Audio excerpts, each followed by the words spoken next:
we are here just a few decades in the sun, make the best out of it, and Auri and Nightwish, they are the two things that I consider my legacy. Well, in a way, it is an escape of the reality that you've created through being so afraid all the time. So you escape that reality and you elevate it onto another plane of looking at the world. The thing is the darkness is pretty rubbish. Light's where it's at.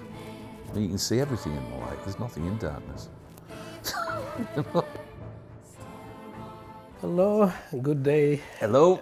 So this is a channel called Via Folk, and we are talking to Auri. So nice to meet you today. And I know you are publishing a new album very soon. So maybe we start from that album. Can you describe in general what is the third album is, and why Candles and why Beginnings? Well, those two words just sort of arrived and came to us, and we felt like they describe the music perfectly, don't they? And just the state where we are with Auri at the moment. I mean, it is like a new beginning for us this year as we get to take this music on the road finally for the first time ever. So it does feel like a new beginning.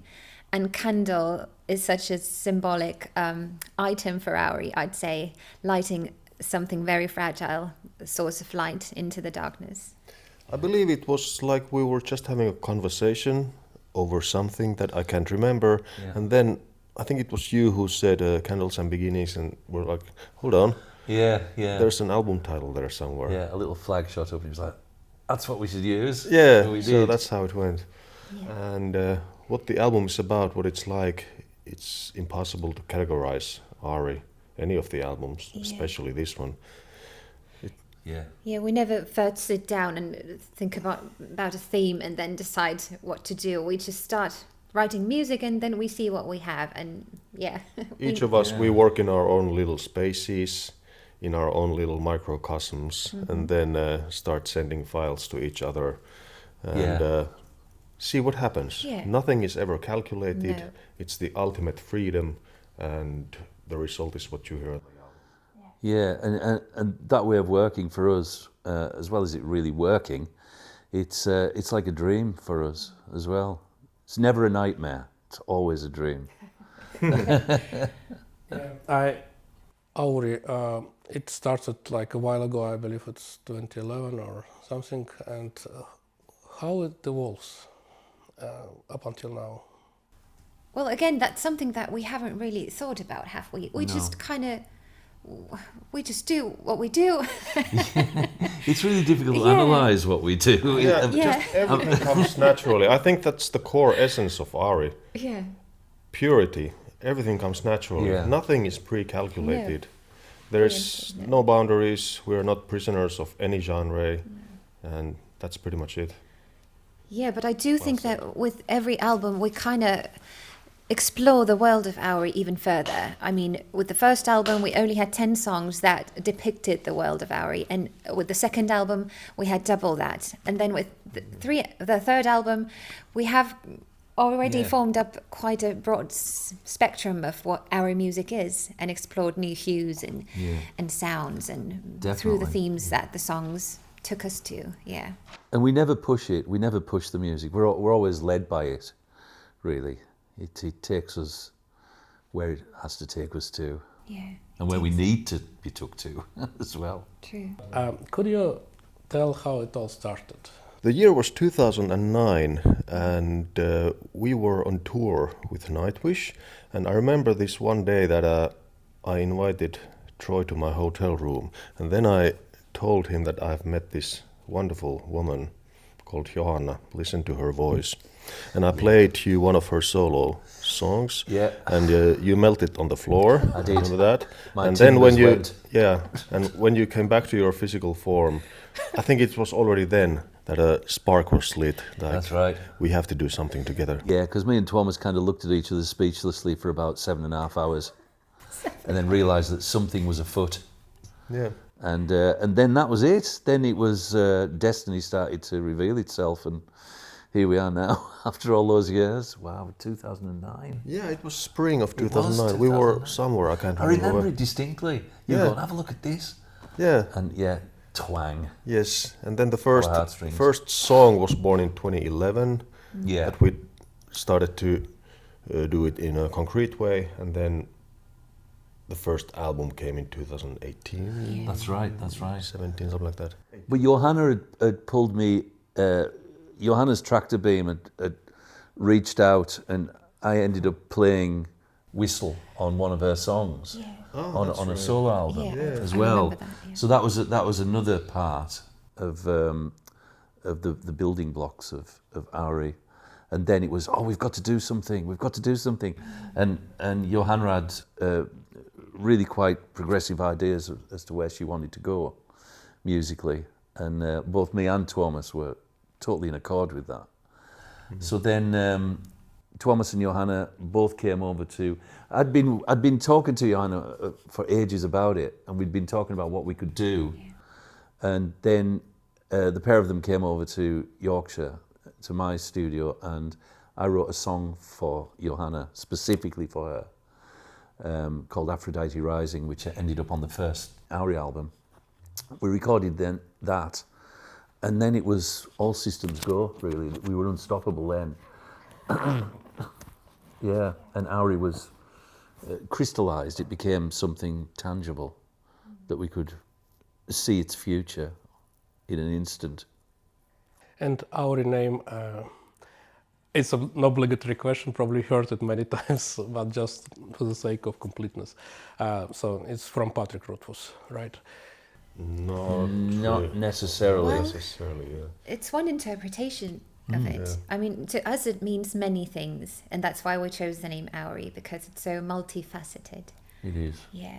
Yes. But that is one aspect, one facet of it. But indeed, it is. There's many other symbols and meanings. She's a lovely character in the books. Yeah. Indeed, yeah. She really is, but Auri, comes from Latin. It does. And for light, Auri light, yeah.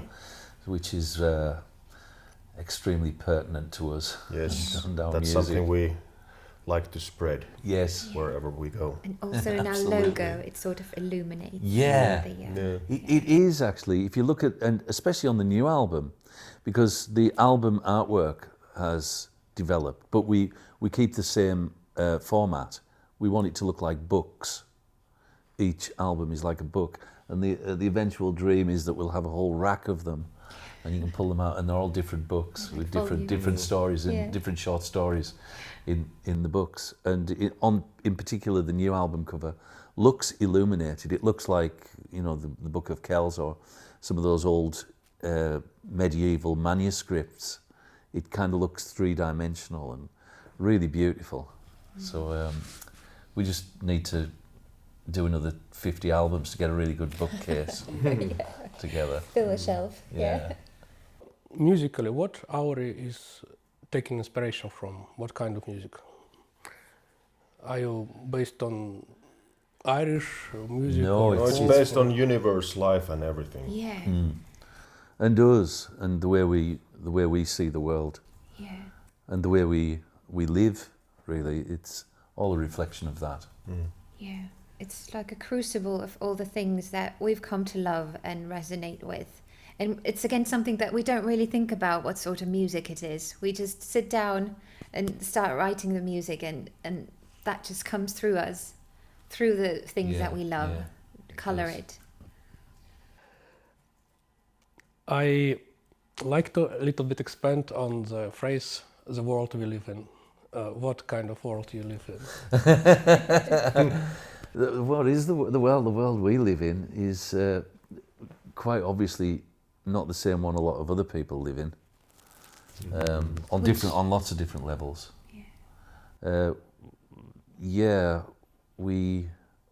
think through our music we hope to invite more people into the world that we live in, and it's sort of like a radio frequency that we hope other people would switch on to. And we are at our root very optimistic and very idealistic, quite utopian in a non-political way, in a universal way, and without sounding like a pompous twit, we want to reach as many people as possible and have them experience the same way of life that we live in, which sounds very vague, but we know what we're talking about. We just don't know how to say it really, apart from through music. Because I was wondering, like Troy, you said in one of your interviews that you're optimistic and you always see light in the darkness, so to say. So, and that was back in 2021. Now the world went even more insane. I meant to ask, how are you guys able to stay optimistic? What helps you? Well, I suppose it's understanding that it's a human condition and it's a social and cultural condition, misery and unhappiness and fear. You seldom see a badger or a rabbit living in fear, or anything else in the animal world. But it's a distinctly human thing to be terrified. Imagine living in the medieval times instead of today. Oh, Yeah. no. To really be scared of your life. Yeah. You never know if you survive another day, probably. Yeah, But that's another thing that we're really strong with is when people complain and say that the world's in a terrible state and that it's the worst ever, and it's nonsense. The world's been much worse than it is. We're living in a golden age of development, of peace as well. Even though it looks like there's war everywhere, it's nothing compared to what it was hundreds of years ago. So we're very privileged to live in this time, and I think a lot of people forget that. Which also means that we are not blind to the problems of the world. Of course, we are not naive, even though we're utopian. Yeah. But I think optimism and seeing things the way they truly are and seeing the scale, the true scale, really helps make this planet a better place. But it's coded deep into the DNA of humankind that we ought to be scared all the time and pessimistic and always see the darkness before the light. And I think the fear somehow stems from attachment to your life and your life story and who you are as a person. But when you let go of that, there's nothing to fear, really. I mean, we're born here, we look at this life for a little tiny nanosecond, and then we go back into the darkness. And that's it. That's who we are. We aren't meant to be eternal, This is just a phase that we get to experience, and it's beautiful. It's a gift. It's precious. And it's a life-enhancing thing. It's when you look at the world in such a direct and factual and honest way, then something fabulous flowers out of it, And you can even look back to the Old Testament, with the old quote from Isaiah, everything can be merry, for tomorrow we die. It's I mean, that's old, but it's still pertinent. It's still relevant. And more I know than ever. that is a scary thought, death, to many, I'm sure. But I mean, to realise, to me, it's such a comforting thought to think that we're all stardust. And I mean, we're made of energy that never dies. I mean, it's there. Everything is there already. We just kind of take a journey in and out of it and, transform our... Personally, nothing scares me more than eternal consciousness. Yeah. It's a terrifying thought. Horrible So we have thought. these few decades in the sun on this planet. Let's make the best out of it. It really is that simple. Yeah. And I mean, I don't have any scary memories of the time before I was born. So I don't think after death it's any scarier than that. No, it was no problem to us before we were born. In So 1830. it's going to be no problem after. Yeah, I don't really have any bad memories from that. There's no problem at all. It was fine.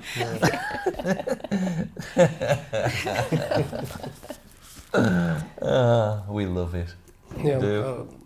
Do you think the music should let us escape into some dreamy world, or should reconnect us with real life? Not escape so much, but make contact with it and be part of it as it is, as it truly is, and have a very individual response depending on what you need to get from music, which has always been the case. for me. I'm completely lost in my thoughts. What are we talking about now? Music now. Like, should it be a way to escape?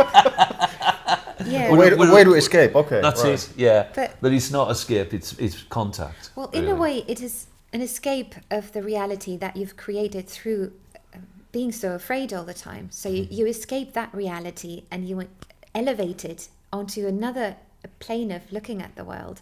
And that is your escapism, but you're still living your daily life. I mean, we don't want you to, abandon everything and just listen to music all day long. No.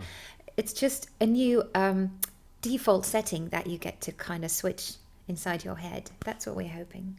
Music is also the ultimate subjective experience. So if you just want to dance about to music and that's it, that's completely okay as well. Yeah, it's wonderful. Yeah. Wonderful.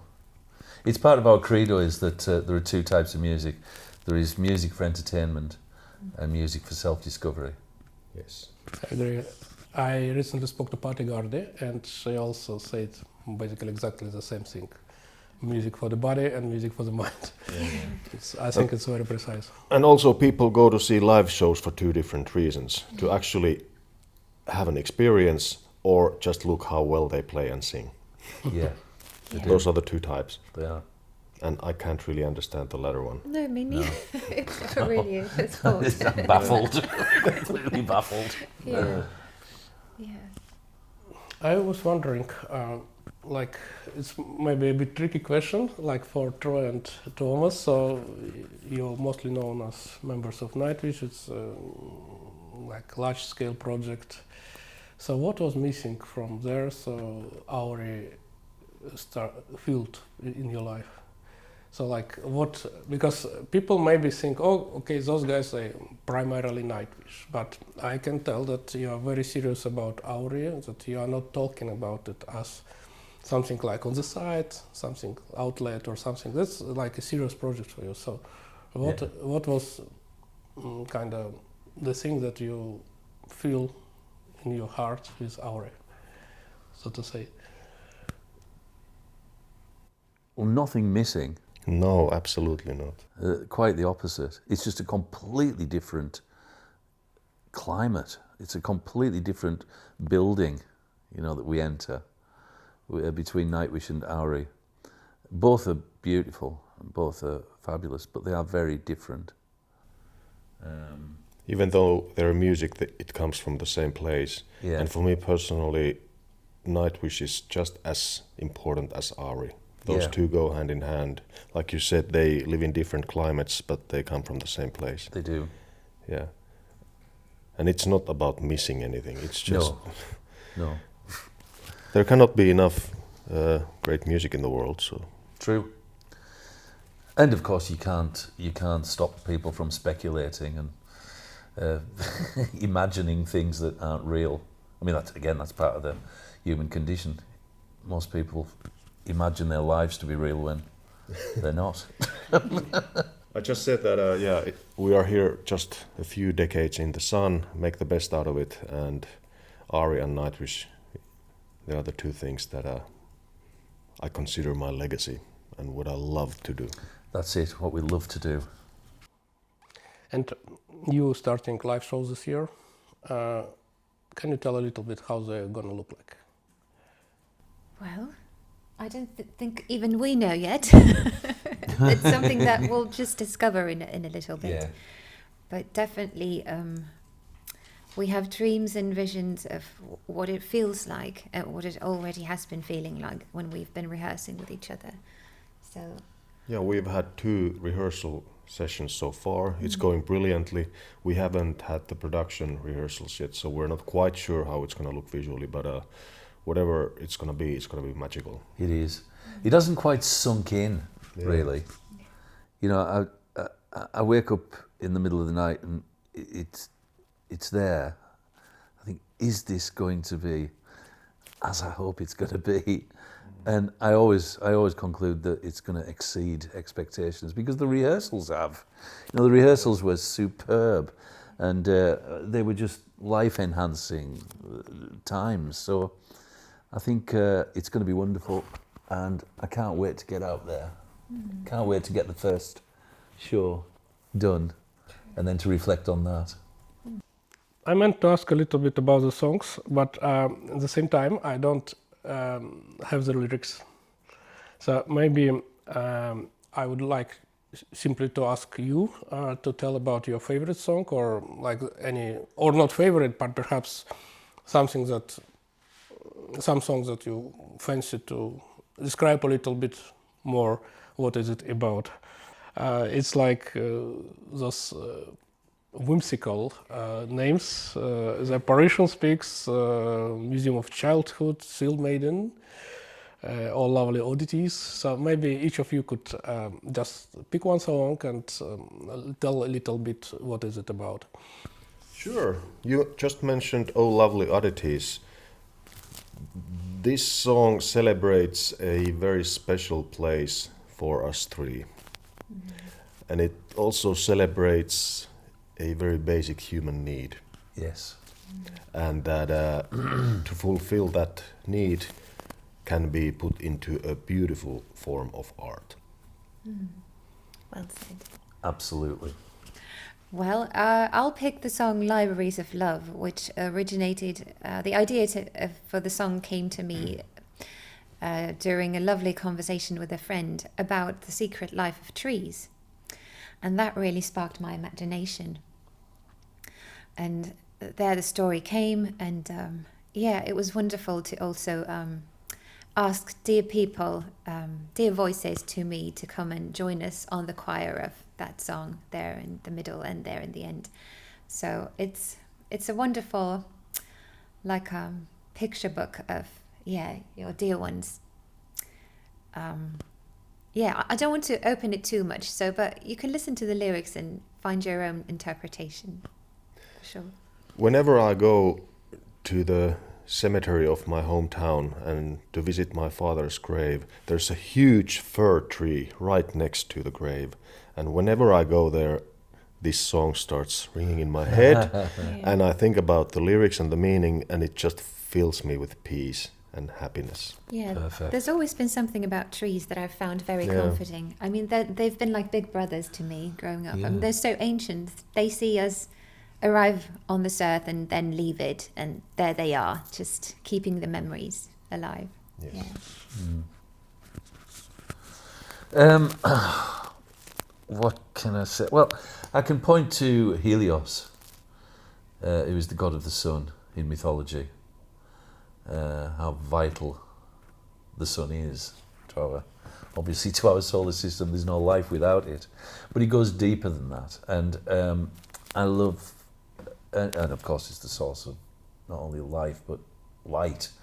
And there's a moment where Johanna chants, "You are millions and you are one." That is really powerful for me. That. So Helios, at the moment, but it changes. I mean, I could give you something about every single song. Excuse you. But yeah. There's a lot of stuff going on. That's interesting that you have that song about Blakey Ridge. Because I recall that Altamullan Road was basically named after a place, and this one is also Another very special place for the three of us. We have been going there for the past 15 years. We love to take our mates in there as well to have the experience of a modern-day prancing pony inn. So it just, there was a song in there somewhere, and we decided to execute. It poured out, and it's again with Auri. There's a lot of hidden, multi-layered ideas going on within the lyrics, though it is ostensibly about the Lion Inn in Blakey Ridge. But it is very special to us. You should go. I love those places. A boy traveling with his mother just notices the song is quite long, and it's more like a trip. It is, yeah. So why? I suppose it's a journey within the psyche of a 6 to 7 year old boy, with all the baggage of being 6 and 7. Even though there's not much, there is still that primal fear and there's the comfort of the mother, the protection of the mother, and all of those things. But there are other elements involved, but they're all within the music. But the music moves through vivid light, the vivid light of love, through the darkness of fear, through an exclamation of realization, and then I suppose a never-ending journey that goes on forever through the end. Actually, answers, they paint such a picture about world with darkness and light and journey, like altogether it's like an encompassing topic, I would say. Yeah. The thing is the darkness is pretty rubbish. Light's where it's at.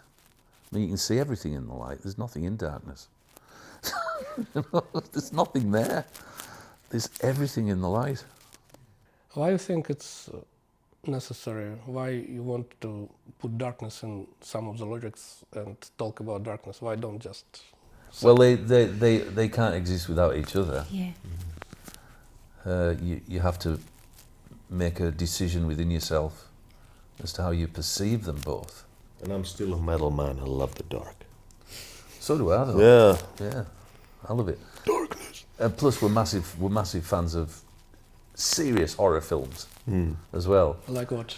Oh, everything yes.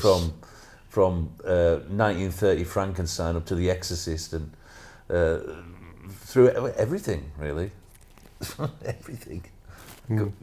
Lots of ghost stories, films, all that stuff. She's not a big fan, but No, she's not. But neither is my wife either. She's not a big fan either. But I am. We are constructs. We're the result of our social conditioning, our cultural conditioning. That's what we are as people, all of us. And it's always well worth remembering that when you get upset or uptight about things, or when you start to get angry about the world. You have to realise that you're not truly who you think you are. You know, there's a lot going on with social and cultural conditioning, and I suppose Auri is we and the music is a means of slipping through those cracks. You know, for people, hopefully, for people to somehow grasp that we are all actually one. We're all suffering from the same delusions, and to get past that, you have to exercise self-awareness constantly, every second. And as you watch yourself, you learn more about your social engineering and your cultural conditioning, and you become more at one with other people from all over the world, and it's a nice thing. Yeah. That's what I think's going on. I might be completely wrong. I think you have something there. Yeah, our brain is living in some cliched state most of the time, and we actually think not so often. It's like the that's Kahneman's right. model of thinking. Yeah, So yeah. It's good to remember that It is. you have to think. It is. So maybe just to close the interview, we are approaching the end.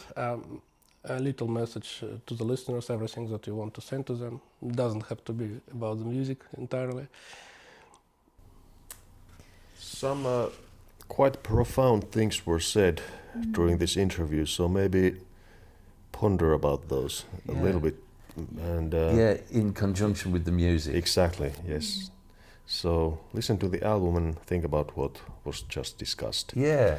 They might go quite well together. That's a splendid thing to say. Yeah, I completely concur. Absolutely. Yeah. We hope you switch on to our channel and join us and find your smile. Yeah. And also see you in the concerts. As Yeah. many of you as possible. Welcome. Yeah. Absolutely. Can't That'll wait be to see you wonderful. there. Right. Thank you so much for the interview, and good luck with your tour. Thank you Thank so you. much. It was Cheers. a pleasure. Pleasure. Total pleasure.